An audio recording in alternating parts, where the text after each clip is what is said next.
Okay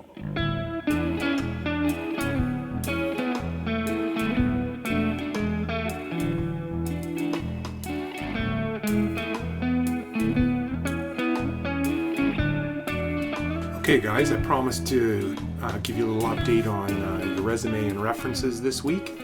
So first of all, you should all have this document that I'm looking at here. It says sample resume.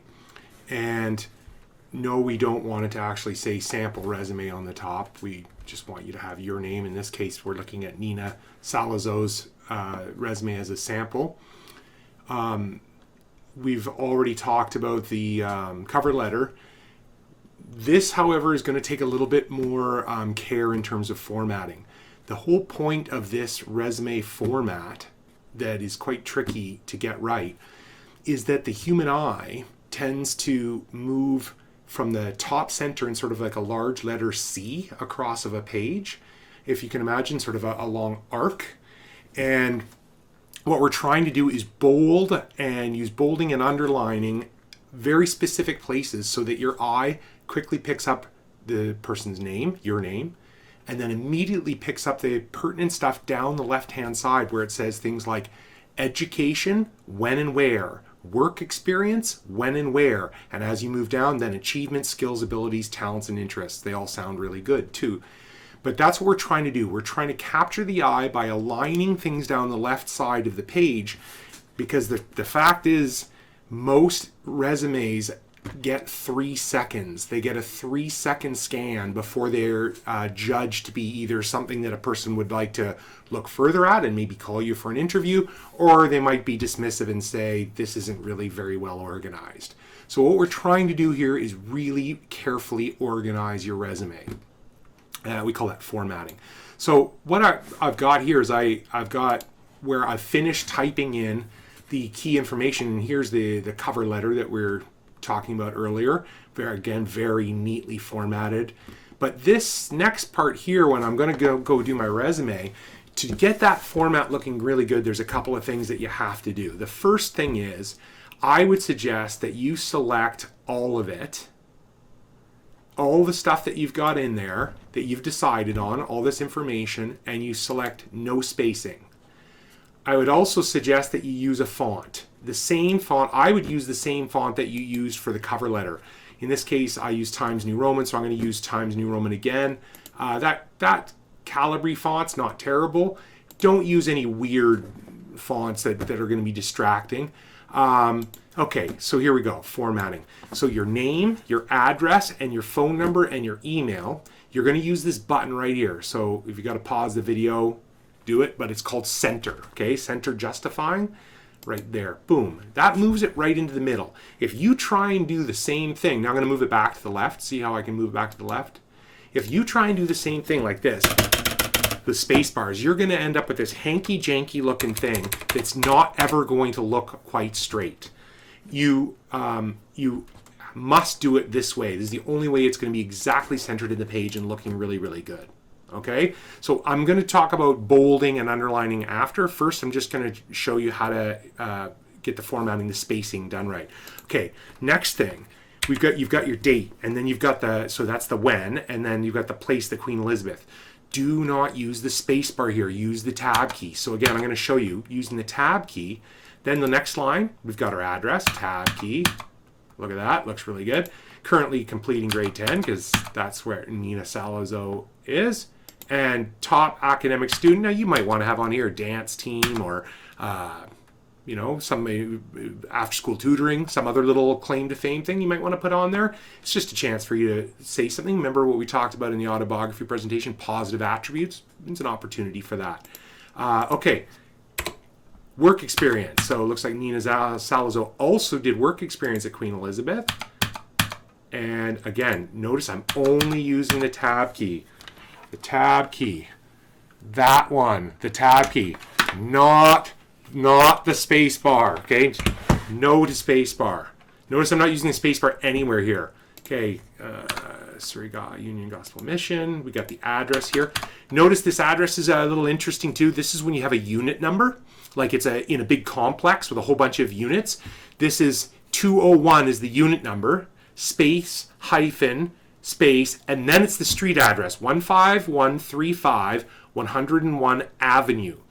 Also notice with all the addresses how well they're formatted. Boulevard, BLVD, period. Avenue, AVE, period. It's always Surrey, comma, BC. There's none of this, changing of format in different areas. They're all looking exactly the same, like they belong together. Okay, a little more tab key here, and whoops.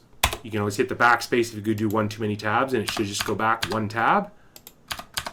See how it's starting to look at how this line, this dead straight line here, I'll move my mouse so you can see, look how straight this line is, how perfectly straight it looks. Okay, that's what we're going for here. Really clean setup. Okay, and then I like to do the same thing with achievements, just because it kind of keeps your eye can follow that line all the way down. Skills and abilities also sounds good. Don't use the word hobbies. It sounds like you're sitting on a couch or something. It doesn't, you know what I mean. Use things like skills and abilities or interests and talents. It sounds so much more hardworking and serious, even though they're really the same thing. It's just words. Okay, so now we've got our stuff all lined up here, just using the tab key and that center key for here. Now, first of all, bold. Let's go through and bold the stuff. Bolding, the simple way to do it is you go up here to this little button that says this B here. But I want to point out to you also, if you hover over it, do you see the way it says bold, control plus B? If you have not learned this, it's time to learn some control key functions because it'll make your time a lot faster. These are one of the ways that using a desktop computer can be so much better. So what else am I going to bold? I'm going to bold the when and the where, control B. The when and the where, control B. When, where, control B. So see how they're starting to stand out on the page now, the when and the where, because we're bolding each of them. When and the where. And that's it. Okay, that's the bolding. Now, what about bold and underline? Those are our headings here. So control B for bold. And if I just hold down the control key and press U, I can underline it. Because if you hover over there, see, underline says control plus U. So a faster way to do this, easier and faster, is you select what you want. You go control B, hold down the control key still, and press U. Done. Achievements, control B, U. Done. Skills and abilities, control B, U. Done. And done. Now this is a fantastic looking resume. Excellent detail, really, really clearly done. Excellent. One thing I would say, if you have space, to go here and take Nina Salazzo and, I'm just noticing too that the format is 11, and I'm thinking 12 would be better, a little bit bigger, which means, oh, look, I've got a couple of these to fix. My tabs, that's it, okay? And Nina Salazzo, so our name, your name at the top here, this is your one chance to go a little bit bigger.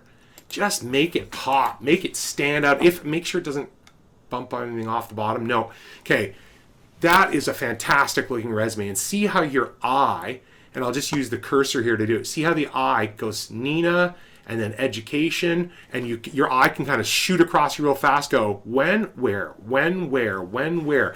And within 3 seconds, they have a snapshot of who you are, like what your name is, and all the stuff that you've done.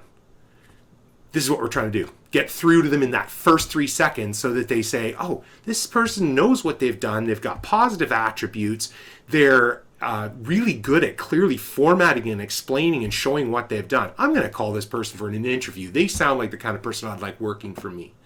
Okay, last thing here are the references, and I want you to make it match. So whatever font you used here, use the same font here, and I think it still is.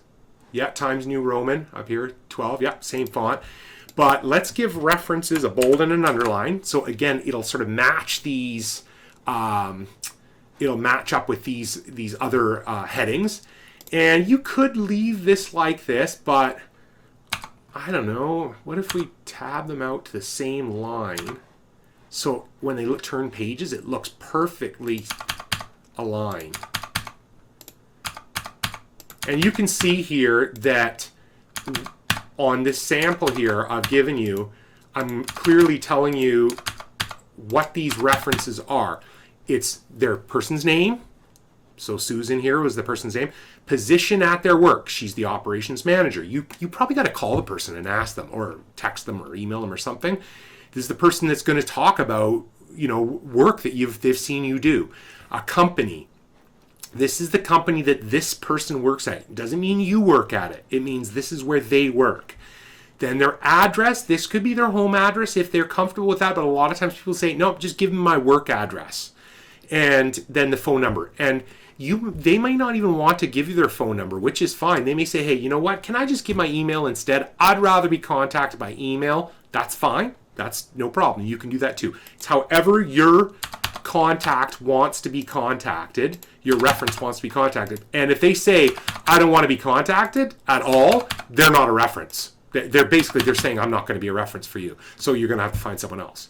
And again, like I mentioned before, if you've been reading the emails and watching the videos, you don't want somebody with the same last name as you. It doesn't look right. People will be like, what? The same last name? Was this the person's mother or something? That's not a reference. They're going to say whatever it takes to get this job. So, yes, even if you're going to be a little tricky and use an uncle or an aunt that has a different last name than you, and just don't tell them you're my uncle or aunt, that's fine. But make sure your 3 references can, number 1, be a reference and be contacted and say, I've seen Joe do work and Joe's been great, hardworking, maybe drop a few positive attributes. That's going to get you, Joe, assuming you're Joe, that's going to get you the job.